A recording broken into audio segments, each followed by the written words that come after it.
Firstly, to acknowledge the President of the Church, Reverend Bender, and the General Secretary, Arabes, Reverend Miguel, the former President, Reverend Henry, also the office bearers of the Church. Also, we acknowledge the public figures that are here in this summit, and most notably our Senator Neth, also the High Court Judge, who is also the President of Summit, also the Governor who was here on Wednesday for the Summit, the Secretary for Health, and the Secretary for Finance, who is around, I think. All the senior ministers of the churches who all together make up the UCCP, the women group, also the pastor and the youth group, Mr. James.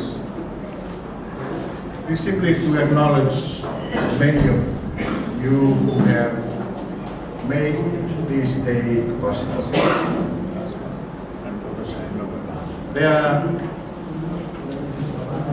two moments of, and it's not very successful throughout the history of our world, let alone the Pacific. One is the Exodus moment in which the Israelites were freed from Egypt after 800 years of slavery. And yet they were tasked with practically nothing to build a new nation. And so they did, but they did that after so many decades and hundreds of years. But they were given three things to guide them. And I like very much the judge who mentioned the three principles. One is the participation, the consultation, and the consent. That's all they had to build. Three principles on which they had to build their lives. And after the resurrection, Jesus said to the women, "Why are you looking for me?" And again, at the shore of Lake Galilee, when the two disciples came and he was cooking fish, they said, "Oh, come, we have fish," and he was telling them about the prophets and his ancestors and coming down through the ages. And that when he left, that they wondered and made their heart burn, because they finally realized that they were speaking to the risen Lord. When he appeared to the disciples and his mother Mary in the upper room, he said, "Peace be upon you." The point being that what I'm sharing about the exodus of the Israelites and the resurrection, there are only two moments of our history that had a momentous impact on our history as human beings. One is later on in centuries formed what we call democracy today, with those three key principles of participation, consent, and consultation. And one, in terms of the resurrection, generated the largest Christian faith or the largest religious following in the world. Two single moments in our history made it happen. Now, what I'm saying is that, on the one hand, former President Henry mentioned that this is the history historic moment, and it is a historic moment.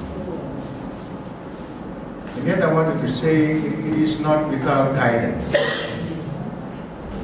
Because you have two momentous historical moments in our Christian history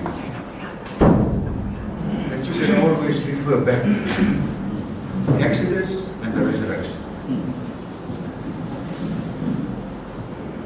You are without guidance. You are with a lot of guidance from history. In terms of our Christian faith. In terms of your historical and political life, you have your cultures, you have your traditions, and you have your systems in place as a church to guide you. So celebrate, celebrate this moment, knowing that this is a historical moment in the church, the life of the church, and yet at the same time be confident that you have all the resources to guide you. You have the resources of your faith, you have the resources of your traditions and your culture to guide you ahead. And in such moments, personal agendas and interests do not have a prominence. Moses did not get to see the promised land, although he may have wanted to see the promised land. Jesus cried out on the cross that he would like to be saved. But he didn't. He actually, at the last minute, bowed to the will of God. And so in this kind of a journey, we may have you and you may have your personal differences, but do not let those personal differences affect your way forward. That is why what is going to build your church. That is going to make your church, your journey to responsibility and freedom, a much more fulfilling one. So as Libby and I, the young Elizabeth Taylor, who will leave on early Sunday morning and would have probably leave a mark in our esteemed High Court Judge's heart. He may not come to have coffee every morning now that we are going. But we are glad to be invited here. We are grateful to be part of this journey, and we are grateful that we had contributed even a little bit. And be rest assured that you have done all the hard work. Our part is very, very small. We just sit here and look nice to you. That's all we did. But you have done the hard work ever since April. And you will continue to do the hard work. But be assured of God's presence, be assured of God's blessings, be assured of God's companionship to be with you all. Thank you. So as we depart on early Sunday morning, and we are so happy that Senator Nath has assured us the VIP lounge is where Liebling and I will sleep. Not together though, but no. Together. We gratefully thank you for that offer, and we will surely give you our passport names to make sure that let us enter into the VIP lounge. Also like to take the opportunity to thank the women and the groups and the churches who have contributed so much since Monday in providing the sustenance for our health. The groups, and we have stayed up throughout the day to do that for us. Thank you to the media men, Reverend Bruce, and for his constant work to make sure that the equipments are in place and are ready to go. We joked, the General Secretary said to me, last day, and then we see this thing put up. And I said to him, yesterday the air condition was put up. And we are almost finishing the summer. But that's life in the Pacific. Whether it's here in Pohnpei or somewhere else in the south, we do things when we are comfortable, we do them. And we do not move because somebody else tells us to move. So, my last remarks is to pay my tribute to both these two men, Reverend Midian and of course the Honorable Judge, who together, between the two of them, have served you well since April. And between the two of them, I'm sure they will row the canoe with you together. Perhaps the Honorable Judge will be sitting on top of the mast. Make sure you don't shake it because you might fall down. I'm so glad that they are assisting you to help the process forward.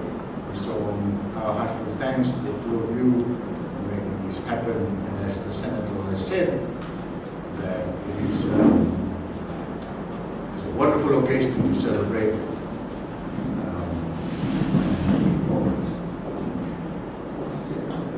Thank you so much for all the hard work, for all the gifts and all the food, and the laughter and the jokes, and the warmth in which you have received us. We leave you with, that will not be the end anyway, but we leave you, well, you would like me to leave Libling behind? Yes. We leave you as God has always done, with His peace and His love and His promise of companionship wherever you go in the future. Kalangan.